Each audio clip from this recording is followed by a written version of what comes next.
गंवार पति। एक लड़की की शादी उसकी मर्जी के खिलाफ एक सीधे साधे लड़के से की जाती है, जिसके घर में एक माँ के अलावा और कोई नहीं।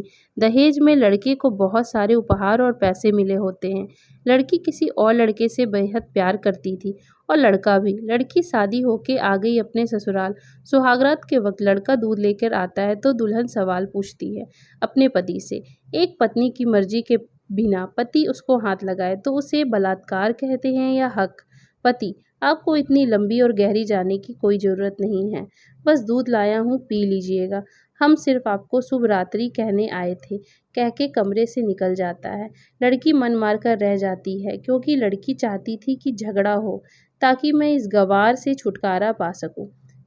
है तो दुल्हन मगर घर का कोई भी काम नहीं करती, बस दिन भर ऑनलाइन रहती और न जाने किस किस से बातें करती। मगर उधर लड़के की माँ बिना शिकायत के दिन भर चूल्हा चौका से लेकर घर का सारा काम करती, मगर हर पल होठों पर मुस्कुराहट लेकर फिरती। लड़का एक कंपनी में छोटा सा मुलाजिम है और बेहद ही मेहनती और ईमानदार। करीब महीने भर बीत गए मगर पति पत्नी अब तक साथ नहीं सोए। वैसे लड़का बहुत शांत स्वभाव वाला था, इसलिए वह ज़्यादा बातें नहीं करता था। बस खाने के वक्त अपनी पत्नी से पूछ लेता था कि कहाँ खाओगी, अपने कमरे में या हमारे साथ। और सोने से पहले डायरी लिखने की आदत थी जो वह हर रात को लिखता था। ऐसे लड़की के पास एक स्कूटी था। वह हर रोज बाहर जाती थी। पति के ऑफिस जाने के बाद पति के वापस लौटते ही आ जाती थी। छुट्टी का दिन था, लड़का भी घर पर था तो लड़की ने अच्छे भले खाने को भी गंदा कह के माँ को अपशब्द बोल के खाना फेंक देती है। मगर वह शांत रहने वाला उसका पति अपनी पत्नी पर हाथ उठा देता है, मगर माँ अपने बेटे को बहुत डांटती है। इधर लड़की को बहाना चाहिए था झगड़े का, जो उसे मिल गया था। वह पैर पटकती हुई स्कूटी लेकर निकल पड़ती है। लड़की जो रोज घर से बाहर जाती थी, वह अपने प्यार से मिलने जाती थी। लड़की भले टूटकर चाहती थी लड़के को, मगर उसे पता था कि हर लड़की की एक हद होती है जिसे इज्जत कहते हैं। वह उसको बचाए रखी थी। इधर लड़की अपने प्यार के पास पहुंचकर कहती है, अब तो एक पल भी उस घर में नहीं रहना है मुझे। आज गंवार ने मुझ पर हाथ उठाकर अच्छा नहीं किया। लड़का बोलता है, अरे तुमसे तो मैं कब से कह रहा हूँ कि भाग चलो मेरे साथ कहीं दूर, मगर तुम हो कि आजकल आजकल पर लगी रहती हो। लड़की: शादी के दिन मैं आई थी तो तुम्हारे पास, तुम ही ने तो लौटाया था मुझे। लड़का: खाली हाथ कहाँ तक भागेंगे, तुम ही बोलो। मैंने तो कहा था कि कुछ पैसे और गहने साथ ले लो, तुम तो खाली हाथ आई थी। आखिर तुम एक नई जगह में जिंदगी नए सिरे से शुरू करने के लिए तो पैसे चाहिए ना। लड़की: तुम्हारे और मेरे प्यार के बारे में जानकर मेरे घर वालों ने बैंक के पासबुक, एटीएम और मेरे गहने तक रख लिए थे, तो मैं क्या लाती अपने साथ। हम दोनों मेहनत करके कमा भी तो सकते हैं।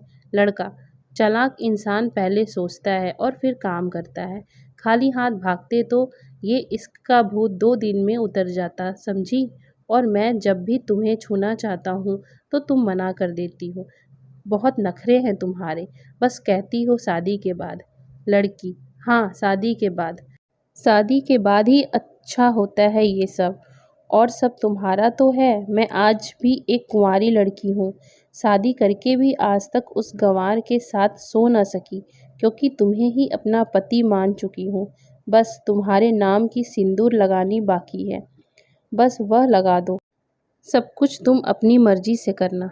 लड़का: ठीक है, मैं तैयार हूँ, मगर इस बार कुछ पैसे ज़रूर साथ लेके आना। मत सोचना हम दौलत से प्यार करते हैं, हम सिर्फ तुमसे प्यार करते हैं। बस कुछ छोटी मोटी बिजनेस के लिए पैसे चाहिए। लड़की: उस गंवार के पास कहाँ होगा पैसा। मेरे बाप से 3 लाख रुपया और ऊपर से मारुति कार ली है। बस कुछ गहने हैं, वह लेकर आऊँगी आज। लड़का लड़की को होटल का पता देकर चला जाता है। लड़की घर आके फिर से लड़ाई करती है, मगर अफसोस वह अकेली चिल्लाती रहती है। उससे लड़ने वाला कोई नहीं था। रात 8 बजे लड़के का मैसेज आता है व्हाट्सएप पर कि कब आ रही हो। लड़की जवाब देती है, सब्र करो, कोई सोया नहीं है, मैं 12 बजे से पहले पहुंच जाऊंगी, क्योंकि यहाँ तुम्हारे बिना मेरी सांसें घुटती है। लड़का, ओके, जल्दी आना, मैं होटल के बाहर खड़ा रहूंगा। लड़की अपने पति को बोल देती है कि मुझे खाना नहीं चाहिए, मैंने बाहर खा लिया है, इसलिए मुझे कोई परेशान ना करे। इतना कहकर दरवाज़ा बंद करके अंदर आती है कि पति बोलता है कि वह अलमारी से मेरी डायरी दे दो, फिर बंद करना दरवाज़ा, हम परेशान नहीं करेंगे। लड़की दरवाज़ा खोले बिना कहती है कि चाबियाँ दो अलमारी की। लड़का, तुम्हारे बिस्तर के पैरों तले है चाबी। मगर लड़की दरवाज़ा नहीं खोलती है, बल्कि ज़ोर ज़ोर से गाना सुनने लगती है। बाहर पति कुछ देर दरवाज़ा पीटता है, फिर हार कर लौट जाता है। लड़की ने बड़े ज़ोर से गाना बजा रखा था। फिर वह अलमारी खोल के देखती है, जो उसने पहली बार खोला था, क्योंकि वह अपना सामान अलग अलमारी में रखती थी। अलमारी खोलते ही हैरान रह जाती है। अलमारी में उसके अपने पासबुक और एटीएम कार्ड थे, जो उसके घरवालों ने छीन रखे थे। खोल के चेक किया तो उसमें वह पैसे भी ऐड थे, जो दहेज में लड़के को मिले थे, और बहुत सारे गहने भी थे, जो एक पेपर के साथ थे, और लड़की की मलकायत लड़की के नाम थी।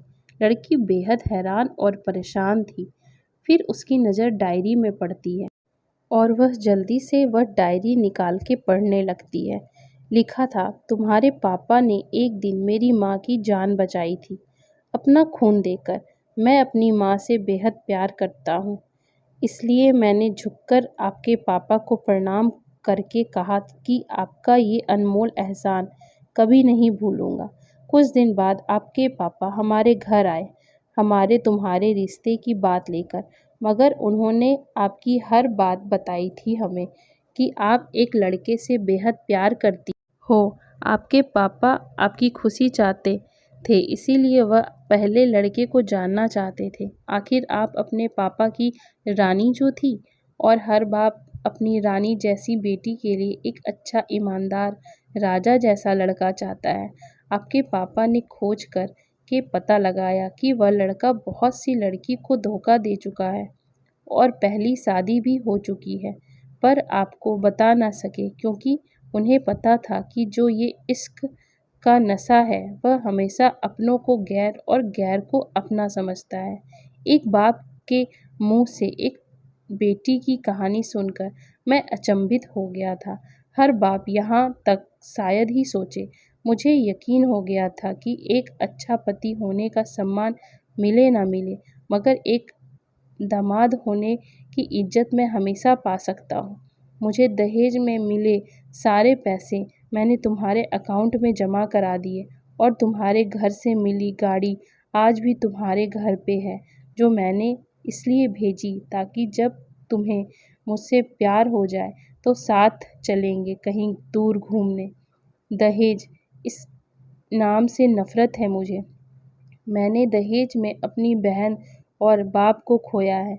मेरे बाप के अंतिम शब्द भी यही थे कि किसी बेटी के बाप से कभी 1 रुपया न लेना, मर्द हो तो कमा के खिलाना, तुम आज़ाद हो, कहीं भी जा सकती हो। डायरी के बीच पन्नों पर तलाक के पेपर है, जहां मैंने पहले ही साइन कर दिया है।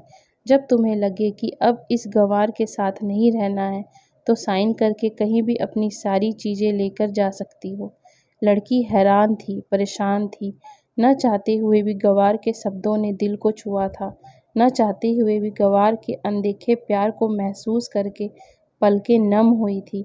आगे लिखा था, मैंने तुम्हें इसलिए मारा क्योंकि माँ को गाली दी, और जो बेटा खुद के आगे माँ की बेइज्जती होते सहन कर जाए, फिर वह बेटा कैसा। कल आपके भी बच्चे होंगे, चाहे किसी के साथ भी हो, तब महसूस होगी माँ की महानता और प्यार। आपको दुल्हन बना के हमसफ़र बनाने लाया हूँ, ज़बरदस्ती करके नहीं। जब प्यार हो जाए तो भरपूर वसूल कर लूँगा आपसे। आपकी हर गुस्ताखी का बदला हम शिद्दत से लेंगे आपसे। अगर आप मेरी हुई तो बेपनाह मोहब्बत करके, और किसी और की हुई तो आपके हक में दुआएं मांग के। लड़की का फ़ोन बज रहा था, जो वाइब्रेशन मोड पे था। लड़की अब दुल्हन बन चुकी थी, पलकों से आंसू गिर रहे थे।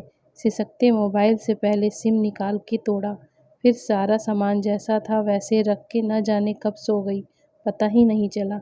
सुबह देर से जागी, तब गंवार पति ऑफिस जा चुका था। पहले नहा धोकर साड़ी पहनी, फिर लंबी सी सिंदूर डाली अपनी मांग में, फिर मंगलसूत्र पहना, जबकि पहले एक टिकी जैसी साइड में सिंदूर लगाती थी ताकि कोई लड़का ध्यान न दे, मगर आज 10 किलोमीटर से भी दिखाई दे ऐसी लंबी गाढ़ी सिंदूर लगाई थी दुल्हन ने। फिर किचन में जाके सासू माँ को जबरदस्ती कमरे में लाके तैयार होने को कहती है और अपने गंवार पति के लिए थोड़े नमकीन, थोड़े हलवे और चाय बना के अपनी स्कूटी में सासू माँ को ज़बरदस्ती बिठाकर, जबकि कुछ पता ही नहीं है उनको कि बहू आज मुझे कहाँ ले जा रही है, बस बैठ जाती है। फिर रास्ते में सासू माँ से पति का ऑफिस का पता पूछकर ऑफिस पहुँच जाती है। पति हैरान रह जाता है पत्नी को इस हालत में देखकर। पति: सब ठीक तो है ना माँ? मगर माँ बोलती है इससे पहले पति गले लगाकर कहती है कि अब सब ठीक है, I love you forever. Office के लोग सब खड़े हो जाते हैं तो दुल्हन कहती है कि मैं इनकी धर्मपत्नी हूँ, बनवास गई थी, सुबह लौटी हूँ। अब 1 महीने तक मेरे पतिदेव ऑफिस में दिखाई नहीं देंगे। दुल्हन: क्योंकि हम लंबी छुट्टी पे जा रहे हैं साथ साथ। पति: पागल। दुल्हन: आपकी सादगी और भोलेपन ने बनाया है। सभी लोग तालियां बजाते हैं और दुल्हन फिर लिपट जाती है अपने गंवार पति से, जहां से वह दोबारा कभी छूटना नहीं चाहती। बड़े कड़े फैसले होते हैं कभी कभी हमारे अपनों की, मगर हम समझ नहीं पाते हैं कि हमारे अपने हमारी फिक्र खुद से ज़्यादा क्यों करते हैं। माँ बाप के फैसले का सम्मान करें, क्योंकि ये 2 ऐसे शख्स हैं जो आपको हमेशा दुनियादारी से ज़्यादा प्यार करते हैं। दोस्तों, अगर आपको हमारी ये कहानी अच्छी लगी हो तो आप हमारे चैनल को लाइक, शेयर एंड सब्सक्राइब ज़रूर करें। इसी तरीके की कहानियाँ और अच्छी अच्छी कहानियाँ मैं आप सबके लिए लाती रहूँगी। Thank you for watching. Radhe Radhe.